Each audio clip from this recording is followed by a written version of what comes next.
अस्सलाम वालेकुम क्लास 6 के डियर स्टूडेंट्स। लास्ट टाइम हमने पेज नंबर 126 पे कुछ टर्म्स पढ़े थे, उन टर्म्स को हम देख लेते हैं। ये जो हम टर्म्स देख रहे हैं ना, इनको तो आपको दिमाग में रखना ही रखना है। पूरा स्टोरी हमारा बुक हो गया, उस बुक में से जो इम्पोर्टेंट चीज़ें वो यहाँ पे है। याद रखना, हमें पूरा का पूरा किताब याद नहीं रखना होता है, हमें पूरा का पूरा किताब याद बिल्कुल नहीं रखना है। हमें जो चीज़ें याद रखना है वो साइंस के टर्म से इम्पॉर्टेंट चीज़ें जो साइंस की है, ठीक है। उनमें से 5 इम्पॉर्टेंट चीज़ें यहाँ पे दिया हुआ है, इनको डिस्कस कर लेते हैं। लिखना आपको है, लिख के मुझे मेरे नंबर पे सेंड करना है। मैं सिर्फ क्या कर रहा हूँ, आपको बता देता हूँ ये टर्म्स है क्या। सुनो बेटा, पहली चीज़ हमारा है फोटोट्रॉपिज्म। फोटोट्रॉपिज्म हमने क्या कहा था? हमने कहा था ट्रॉपिज्म। एक चीज़ हमने क्या कहा था? ट्रॉपिज्म। ट्रॉपिज्म को हमने कहा था अगर कोई भी प्लांट, ये मेरा प्लांट है, कहा था ऐसा, ये मेरा प्लांट, इस प्लांट में हमारे पास एक ऊपर का हिस्सा ज़मीन, अगर ये होगा ज़मीन से ऊपर कुछ हिस्से होंगे और ज़मीन के अंदर कुछ हिस्से होते हैं। हमें पता है ज़मीन के ऊपर वाले को हम शूट कहते हैं। जो कुछ है ज़मीन से ऊपर जितना सारा चीज़ें हैं ना, उन्हें शूट। शूट में यहाँ लिख देता हूँ, फिर से मैं फिर से बनाता हूँ। ये हमारा अगर प्लांट है, ये ज़मीन की, ये ज़मीन है, ज़मीन से नीचे ये रूट, ऐसे ऐसे रूट होते हैं। और ये प्लांट है तो प्लांट, यहाँ ब्रांचेस, यहाँ फिर ब्रांच, फिर यहाँ पे लीव्स, ऐसे लीव्स होते हैं। फिर यहाँ से फिर ब्रांच होते हैं, फिर यहाँ पे लीव्स। मान लेते हैं यहाँ पे कोई फ्रूट है, ठीक है। तो जो भी हिस्सा हमारे ज़मीन से ऊपर होगा, ये ज़मीन है, ज़मीन के ऊपर जो भी हिस्से होंगे ना इस साइड में, वो सारा हमारा शूट होगा। वो हमारा क्या होगा? SHOOT, shoot. तो ज़मीन से ऊपर जो शूट, ज़मीन से नीचे वो रूट, वो क्या होगा? Root, ROOT, root. यहाँ तक समझ में आ गया? तो पहली चीज़ हमें दिमाग में ये रखना है कि ज़मीन से ऊपर जो चीज़ें होता है वो शूट होता है, ज़मीन के नीचे जो भी हिस्सा प्लांट का होता है वो रूट होता है, ठीक है। अब ये तो हमें समझ में आ गया। अब फोटो, हमने पहली चीज़ पढ़ा था ट्रॉपिज्म। ट्रॉपिज्म का मतलब क्या था? अगर कोई भी प्लांट अपने शूट को या फिर अपने रूट को क्या कर रहा है? उसका मूवमेंट कर रहा है। मूवमेंट में उसमें कोई हरकत कर रहा है, किस चीज़ की वजह से? किसी भी इन्वायरमेंट की चीज़ की वजह से। जैसे कि दो नाम हमने लिया था, एक सनलाइट या फिर सोर्स ऑफ लाइट कह सकते हैं, लाइट कहो इसको। एक लाइट की वजह से ये मूव करेगा, मूव का मतलब हरकत करेगा। एक लाइट की वजह से ये शूट हरकत करेगा। दूसरा हमने कहा ग्रेविटी की वजह से। दूसरा हमने क्या कहा? ग्रेविटी। मैं ग्रेविटी को पूरा लिख देता हूँ। एक चीज़ हमने कहा ग्रेविटी की वजह से हरकत करेगा, GRAVITY। ग्रेविटी का मतलब मैंने क्या कहा था? ग्रेविटी का मतलब ज़मीन जो है एक फौलाद की तरह होता है, जो हमें ज़मीन की तरफ खींच के रखता है। अगर ज़मीन फौलाद की तरह नहीं होता तो हम उड़ रहे होते हैं ना। तो ज़मीन में एक खिंचाव होता है, उसकी वजह से प्लांट में कोई मूवमेंट होगा, प्लांट में कोई हरकत होगा, प्लांट के किसी भी पार्ट में कोई हरकत होगा। तो एक वो, दूसरा लाइट की वजह से। लाइट की वजह से कैसे? जहाँ से लाइट आ रहा होता है वहाँ की तरफ लाइट के जो पार्ट है ना वो झुक जाता है, या फिर वहाँ से दूर की तरफ अपोजिट साइड में वो झुक जाता है। तो इन सारे मूवमेंट्स को हमने क्या कहा था? ट्रॉपिज्म। ट्रॉपिज्म का मतलब प्लांट में हरकत आना, प्लांट के किसी पार्ट में भी हरकत आना, किसकी वजह से? या लाइट की वजह से, या ग्रेविटी की वजह से, या और किसी चीज़ की वजह से। हमारे बुक में दो चीज़ें दिया हुआ है, ग्रेविटी और लाइट, ठीक है। तो उसमें मूवमेंट आना, उसे हमने क्या कहा? ट्रॉपिज्म। अब यहाँ पे हमें दिया हुआ है फोटोट्रॉपिज्म। यहाँ पे क्या दिया है? फोटोट्रॉपिज्म। मैंने कल ही कहा था फोटो का मतलब हमारे पास लाइट होता है। फोटो, जैसे कि हम फ़ोटो खींचते हैं ना, तो अंधेरे में फ़ोटो नहीं खींचते हैं। वो उस फ़ोटो का खींचना, उसमें लाइट का बहुत अहम रोल है, इसलिए हम उसको फ़ोटो कहते हैं। साइंस में फ़ोटो का मतलब लाइट है। तो यहाँ से फ़ोटोट्रॉपिज्म से पता चल रहा है कि लाइट की वजह से ट्रॉपिज्म होगा। ट्रॉपिज्म मतलब प्लांट में मूवमेंट। तो फोटोट्रॉपिज्म मतलब प्लांट का कोई भी पार्ट जो मूव करेगा लाइट की तरफ या लाइट से दूर, ये हो गया फोटोट्रॉपिज्म। अब दूसरा हमारे पास क्या है? वो है जियोट्रॉपिज्म।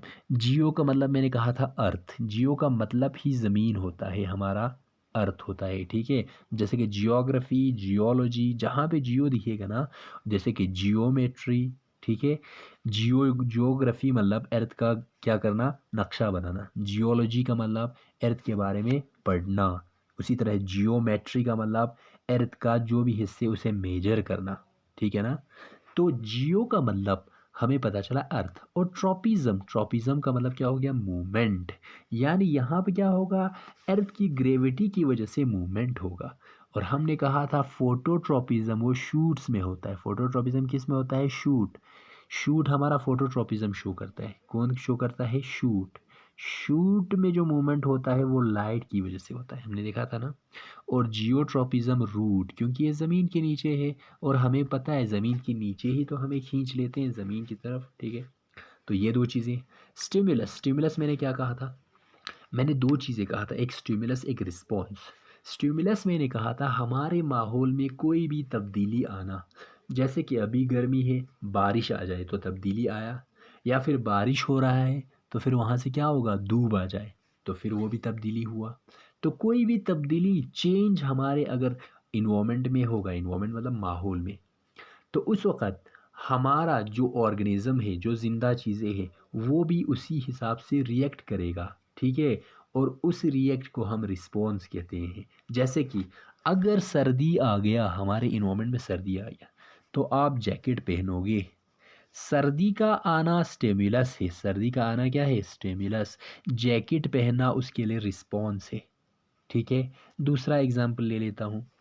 अगर मान लो धूप आया, धूप धूप धूप, मैं इसको धूप लिख देता हूँ, ठीक है, ताकि दिमाग में बैठे। अगर धूप आया, जैसे कि हम सनलाइट कहते हैं, तो धूप आने की वजह से हमें क्या होगा, गर्मी ज़्यादा लगेगा। और गर्मी ज़्यादा लगेगा तो हम कपड़े कम पहनेंगे, हम टी शर्ट पहनेंगे, है ना। क्या पहनेंगे, टी शर्ट। तो गर्मी का आना वो तो इन्वायरमेंट में चेंज हो गया, जिसे हम स्टिमुलस कहेंगे। और जिससे हम टी शर्ट पहन रहे हैं, तो हमारा वो रिस्पॉन्स हो गया, ठीक है ना बेटा। तो स्टिमुलस हमारे इन्वायरमेंट में जो चेंज आता है, और रिस्पॉन्स उसके लिए हम क्या करते हैं। अब अगला दो वर्ड तो बड़ा ही सिंपल है। यूनी का मतलब एक कहा था, सेलुलर का मतलब सेल वाले। जितने सारे ऑर्गेनिज्म एक सेल के होंगे वो यूनिसेलुलर। जितने भी सारे ऑर्गेनिज्म एक सेल से बना होगा वो यूनिसेलुलर, ठीक है ना। और मैंने कहा था सेल जो है वो लिविंग ऑर्गेनिज्म का बेसिक यूनिट होता है, ठीक है ना। बहुत सारे सेल बन के ऑर्गेनिज्म बनता है, तो जिसमें एक ही सेल होगा वो यूनी, यूनी मतलब एक, यूनिसेलुलर मतलब जैसे कि हम कहते हैं यूनिट। यूनिट का मतलब वन होता है ना, इसी तरह यूनी ही वन होता है, यूनिसेलुलर वन। और मल्टी सेलुलर मतलब जिसमें बहुत सारे सेल हैं। इसमें मल्टी, मल्टी मतलब बहुत सारे, सेलुलर मतलब सेल वाले। मल्टीप्लाई करते हैं तो क्या होता है, बहुत सारे बन जाते हैं, मल्टी वहीं से आए हैं। मल्टी का मतलब बहुत सारे सेल वाले। यूनिसेलुलर में हमने नाम याद रखा था यूग्लिना, नाम याद रखा था ना, यूग्लिना।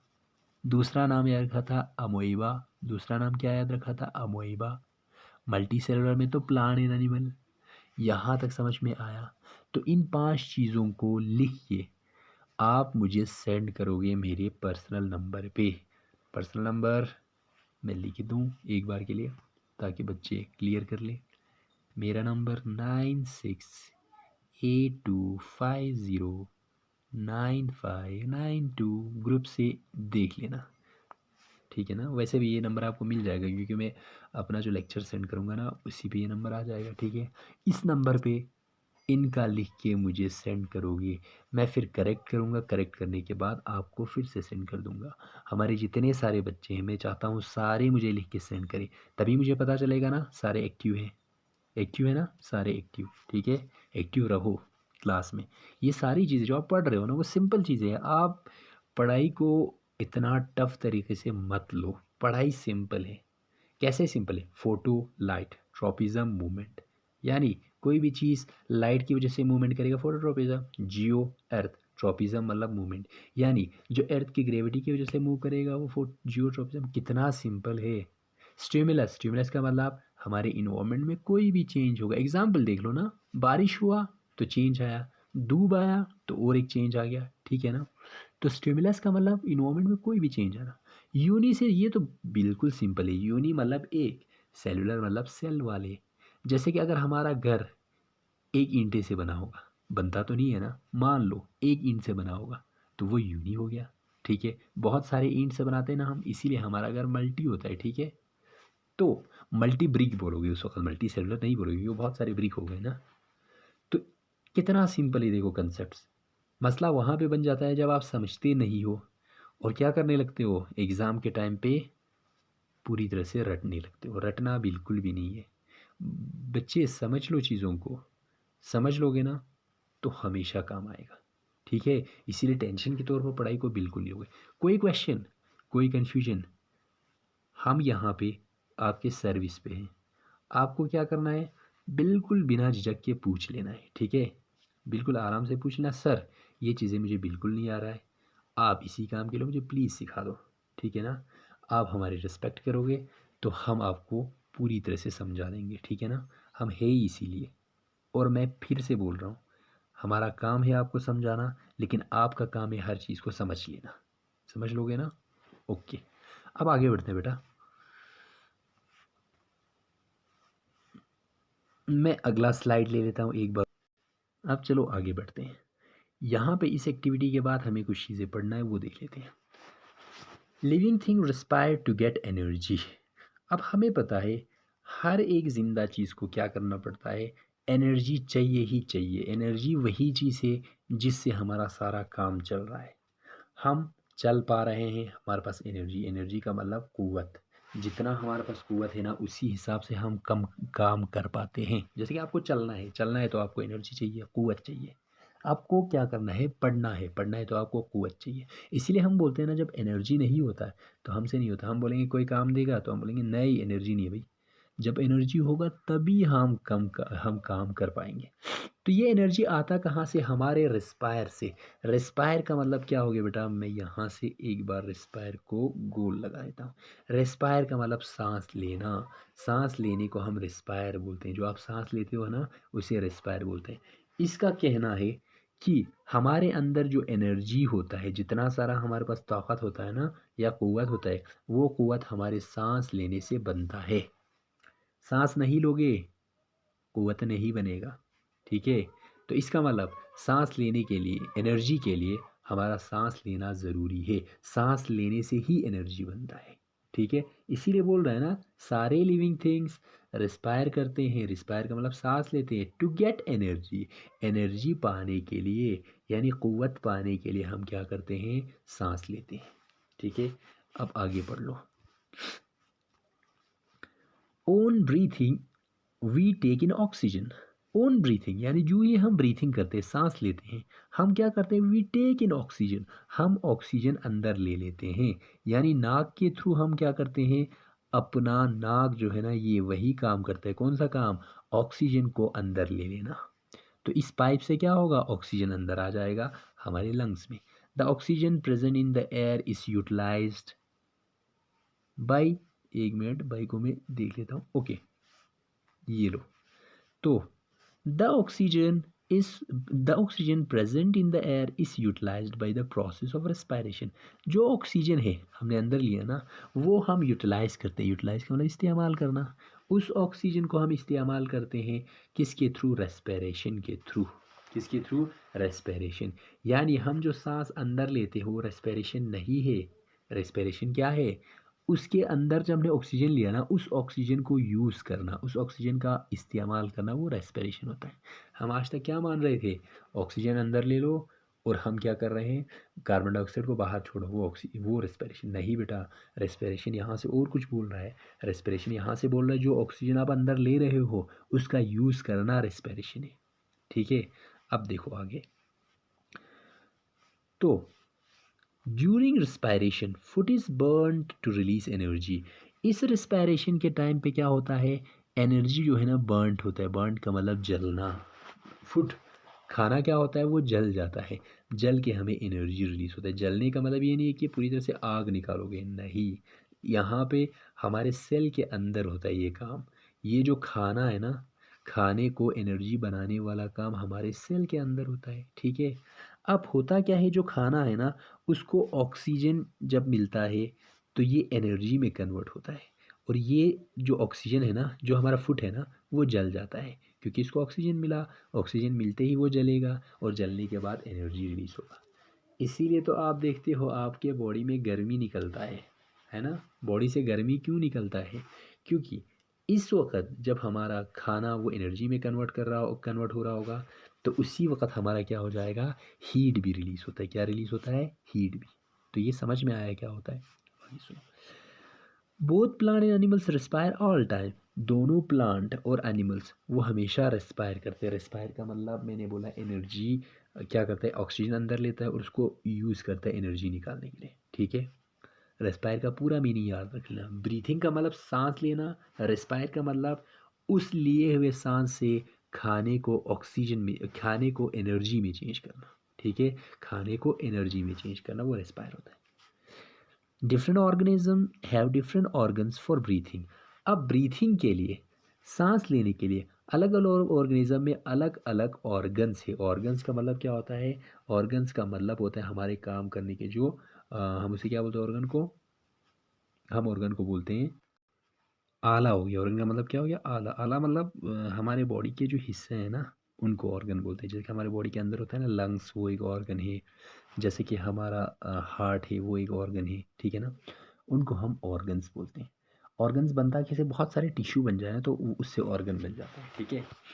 अब आगे सुनो। अब हमने क्या कहा, हमने कहा अलग अलग ऑर्गेनिज्म में सांस लेने के लिए अलग अलग आला होता है, यानी अलग अलग पार्ट्स होते हैं, ठीक है। जैसे कि यहाँ पे क्या लिखा है, most of the animals and human beings breathe through the knows.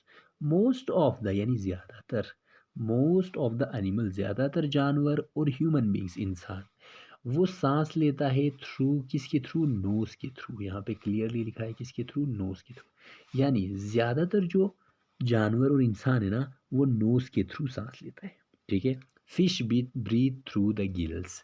लेकिन जो हमारे फिश होते हैं ना, मछली, वो मछली किसके थ्रू लेता है, गिल्स के थ्रू। जैसे कि यहाँ पे इस इमेज में दिखाया है, इस इमेज में आपको दिख रहा होगा, ये मछली वाले इमेज में, मछली वाले इमेज में क्या हो रहा है, इस इमेज में यहाँ पे जो पोर्शन है ना जो रेड कलर का है वो हमारा क्या है वो हमारा होता है गिल्स, ठीक है ना। आपने देखा होगा जब आप मछली को पकड़ते हो ना तो हम क्या करते हैं, यहाँ से गिल्स को निकाल लेते हैं, ठीक है ना, बाहर।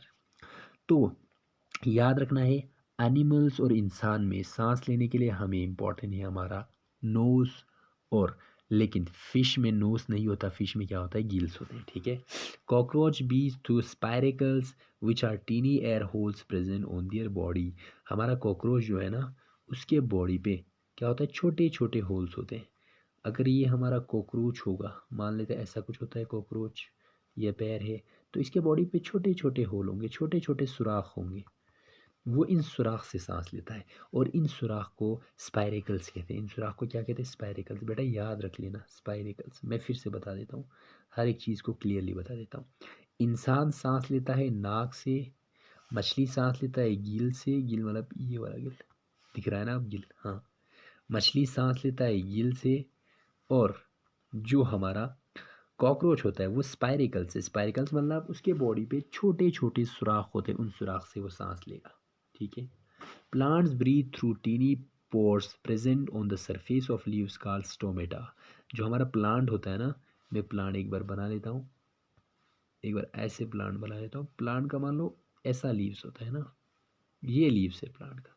इस लीव्स में क्या होता है, छोटे छोटे होल्स होंगे, इनको स्टोमेटा कहते हैं। क्या कहते हैं, स्टोमेटा। बेटा मैं फिर से रिवाइज कर लेता हूँ एक बार, क्लियर हो जाए, कन्फ्यूजन ना रहे, ठीक है। पहली चीज़ मैंने कहा, ब्रीथिंग और रेस्पिरेशन में फ़र्क है। ब्रीथिंग और रेस्पिरेशन दो अलग चीज़ें होता है। ब्रीथिंग का मतलब सांस को अंदर लेना बाहर छोड़ना, वो ब्रीथिंग है। क्या है, ब्रीथिंग, ब्रीथ कर लेना, ठीक है। रिस्पायर का मतलब क्या होता है, रिस्पायर का मतलब जो हमने ऑक्सीजन अंदर लिया, रिस्पायर, जो हमने ऑक्सीजन अंदर लिया उस ऑक्सीजन से एनर्जी निकालना। हमने कहा ना उसको यूटिलाइज करो, यूटिलाइज मतलब इस्तेमाल करो, और वहाँ से एनर्जी निकालो। तो ऑक्सीजन को यूज़ करके एनर्जी निकल जाएगा ना, तब आपका रेस्पायर हो गया। ब्रीथ सांस लेना, रेस्पायर मतलब ऑक्सीजन के ज़रिए फूड से एनर्जी लेना, ठीक है। अब आगे सुनो, आगे है तीन चीज़ें। पहली चीज़ कॉकरोच, पहली चीज़ इंसान, इंसान नोज से ब्रीथ करता है यानी नाक से सांस लेता है। दूसरी चीज़ फिश, फिश गिल से सांस लेता है। ये देखो ये इसका गिल है, गिल नज़र आया, मैं अब इसको राउंड कर दिया, ये वाला इसका गिल है, ठीक है। तो इंसान बेचारा यहाँ नाक से सांस लेगा, और ये मछली बेचारा कहाँ से लेगा, गिल से। लेकिन हमारा कॉकरोच, मैं यहाँ पे बड़ा सा कॉकरोच बना देता हूँ, इतना बड़ा कॉकरोच जिसके इतने सारे पैर, ये कॉकरोच कैसे सांस लेगा? इसके बॉडी पे छोटे छोटे होल्स होंगे, छोटे छोटे सुराख होंगे। इन सुराख को स्पाइरेकल्स कहते हैं, याद रखना बेटा। बाकी नोस याद रहेगा, गिल्स याद रहेगा, स्पाइरिकल्स भूल ना जाए। स्पैरिकल्स को पूरी तरह से याद है। स्पैरिकल्स मतलब कॉकरोच के ऊपर छोटे छोटे होल्स होते हैं, वहाँ से सांस लेते हैं। और लास्ट बट नॉट लीस्ट जो हमने लास्ट में पढ़ा वो था लीव्स। लीव्स या प्लांट, प्लांट में जो लीव्स होता है ये हमारा पत्ता, पत्ते में छोटे छोटे सुराख होते हैं, इनको स्टोमेटा। पत्तों में जो सुराख होता है जिससे सांस लेते हैं वो स्टोमेटा। और कॉकरोच के बॉडी पे जो सुराख होता है जिससे सांस लेते हैं वो स्टोमेटा नहीं, वो स्पाइरिकल्स। वो क्या? स्पाइरिकल्स। स्पाइरिकल्स कॉकरोच के केस में, स्टोमेटा हमारे प्लांट के केस में। डन है? समझ में आया? तो क्लियर चीज़ों को क्लियरली याद रखो तो प्रॉब्लम नहीं पड़ेगा, ठीक है। एनी क्वेश्चन तो मुझे क्या करोगे, you will just send me on my WhatsApp number, okay. उसके अलावा जो होमवर्क मैंने दिया है वो होमवर्क अगर सारे करके दोगे ना तो वो मेरे लिए बहुत खुशी की बात होगा, ठीक है। तो जो हम बोल रहे हैं ना वो आप करोगे, और जो क्वेश्चन आपका होगा उसका आंसर हम देंगे, ठीक है। ओके।